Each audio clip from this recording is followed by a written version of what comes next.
Hello student, आज हम लोग इस क्वेश्चंस पर यहाँ पर चर्चा कर रहे हैं और इस तरह के क्वेश्चन को किस प्रकार आप सॉल्व करेंगे इसको आपको देखने का प्रयास करें।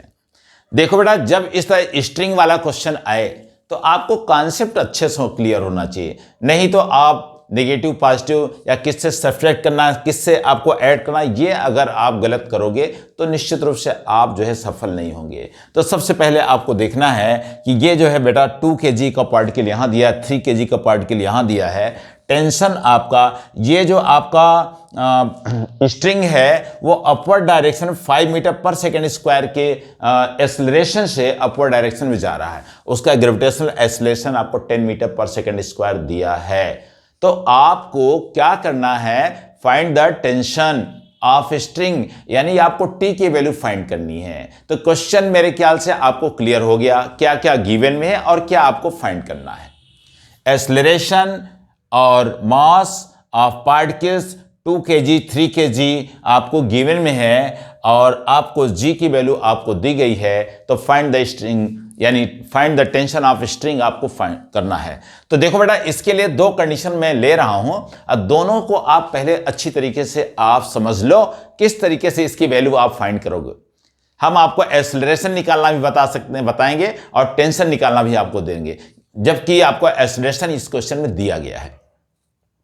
लेकिन अगर किसी क्वेश्चन में एक्सेलरेशन पूछेगा तो कैसे सॉल्व करोगे, इसलिए दोनों चीजें मैं आपको क्लियर करा दे रहा हूं, आप देखें बस। देखो, पहले कंडीशन में आप क्या करोगे, इस 2 kg पार्टिकल्स के लिए लेंगे और ये अपवर्ड डायरेक्शन में जा रहा है, इसलिए t माइनस कितना हो जाएगा, m1g। क्या हो जाएगा बेटा, केस 1 में आपको मिलेगा case first t minus m1g equal to mass of particle into acceleration, equation first. देखो बेटा, टी आपका अपवर्ड डायरेक्शन में, वेट आपका डाउनवर्ड लग रहा है, तो T minus m1g equal to net force. Net force क्या होगा, mass into acceleration of particles, ये इक्वेशन फर्स्ट। सेकेंड केस में आपको मिलेगा क्या, सेकेंड केस में देखो बेटा, वेट आपका डाउनवर्ड डायरेक्शन में यानी m2g और टेंशन आपका अपवर्ड डायरेक्शन में लग रहा है, इसलिए यहां पर हो जाएगा क्या, m2g minus T equal to mass of particle into acceleration. Mass of particle कितना है, m2। अब देखो 2 इक्वेशंस बन गए बेटा, इसको आप ऐसा करो, adding equation first and second, 1 और 2 को ऐड कर दो, जोड़ देंगे तो t minus m1g equal to कितना, मास इंटू एक्सेलरेशन। यहां पे m2g minus T equal to mass into acceleration, इन दोनों को आप ऐड कर दिए। अब ऐड करेंगे तो t से t तो यहां पे कैंसिल हो जाएगा। जब t से t कैंसिल होगा तो मिलेगा क्या, आपको एक्सेलरेशन मिल जाएगा। एक्सेलरेशन के लिए एक फार्मूला आपको मिल जाएगा। देखो बेटा, ये t आपका यहां से कैंसिल हो गया, यहां पे लिखो क्या, m2g minus m1g equal to m1a plus m2a। यहां से g आपका कॉमन है, g कॉमन ले लो, m2 minus m1 equal to acceleration common है m1 प्लस m2। अब देखो भाई, यहां से एक्सेलरेशन की वैल्यू आपको मिल जाएगी। एक्सेलरेशन की वैल्यू मिल गई कितनी, a equal to m1 plus m2 upon यहां पे कितना हो जाएगा भाई, g m2 minus, sorry a की वैल्यू आपको फाइंड करनी है, तो a की वैल्यू आपको मिलेगा g m2 minus m1 upon m1 plus m2। ये एक्सेलरेशन फाइंड करने के लिए फार्मूला आपको मिल गया। यहां वैल्यू आप तुरंत रखो भाई, g की value mass of second particle mass of first particle upon mass of first particle plus mass of second particle, इसकी वैल्यू आप रखोगे तुरंत आपको एक्सेलरेशन मिल जाएगा। लेकिन हमको तो फाइंड क्या करना है, टी स्ट्रिंग ऑफ, यानी आपको टेंशन फाइंड करना किसका, स्ट्रिंग का, डोरी में उत्पन्न तनाव आपको निकालना है। तो इस g की वैल्यू किसी एक इक्वेशन में रख दो, चाहे फर्स्ट में रख दो चाहे सेकंड में रख दो, आपको तुरंत फार्मूला मिल जाएगा, किसके लिए, t के लिए। तो आप देखो, putting the value of a, putting the value of, putting the value of a in equation first, यानी a के मान को समीकरण 1 में रख देंगे।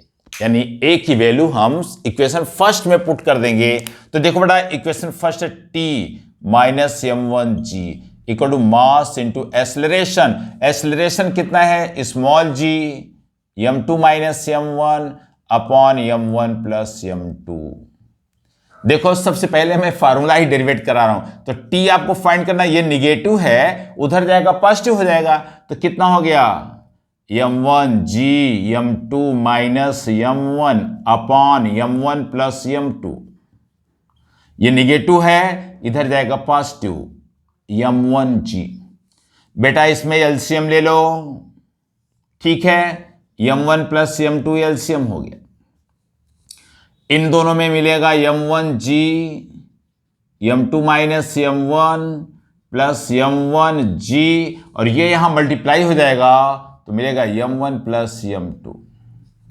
अब दोनों में यानी न्यूमरेटर में अंश में कोई चीज कॉमन, इसको कॉमन ले लिए। तो कॉमन जो तो आपको समझ में आ रहा भाई, यहां पर देखो m1g ये तो उसके लिए है, क्वेश्चन के लिए, ठीक है। ये m1g आपका कॉमन हो गया तो t इक्वल टू मिल गया m1g। ब्रैकेट में मिला बेटा m2 minus m1 plus m1 plus m2 whole upon m1 plus m2।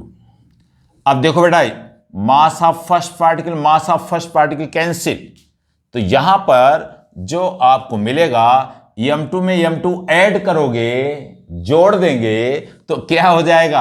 आप देखो t इक्वल टू मिलेगा 2m1 m2 g upon m1 plus m2। ये कंप्लीट फार्मूला टेंशन के लिए आ गया।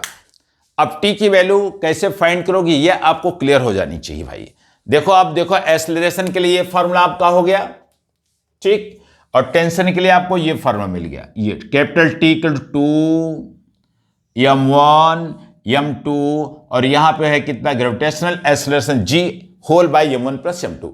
अब यहां पर देखो हम वैल्यू तुरंत रख रहा हूं और तुरंत आपको इसकी वैल्यू प्राप्त हो जाए, किसकी, टेंशन ऑफ स्ट्रिंग, ठीक है, यानी कि डोरी में उत्पन्न तनाव। तो देखो बेटा यहां पे रख दे रहा हूं T इक्वल टू m1 2 लिखा है, m1 की वैल्यू कितनी है बेटा, यहां पे 2 है, m2 की वैल्यू कितनी 3 है, g की वैल्यू कितनी 10 है, whole upon m1 plus m2 2 plus 3 t equal to 2 जा 4 3 जा 12 इंटू 10 होल बाई 5 2 जा 10 और ये आपको मिल जाएगा यहां से 2 दूनी 4 3 12, ठीक। और इस तरह से आपको ये वैल्यू यहां से क्या मिल जाएगी भाई, ये देख लो एक बार फिर से 2 हो गया, m1 की वैल्यू कितनी 2 kg, m2 की वैल्यू 3 kg, ठीक, इंटू g की वैल्यू आपकी 10, m1 हमने रख दिया कितना, यहां से आपने रखा यहां से वैल्यू कितनी भाई, m1 की वैल्यू 2 है, m2 की वैल्यू 3, यानी यहां से 24 न्यूटन आपको मिल रहा, ठीक है। किसी को कहीं कोई प्रॉब्लम है, अगर नहीं है तो अच्छी बात है, और है तो फिर से इसको आप देख लेंगे। Thank you.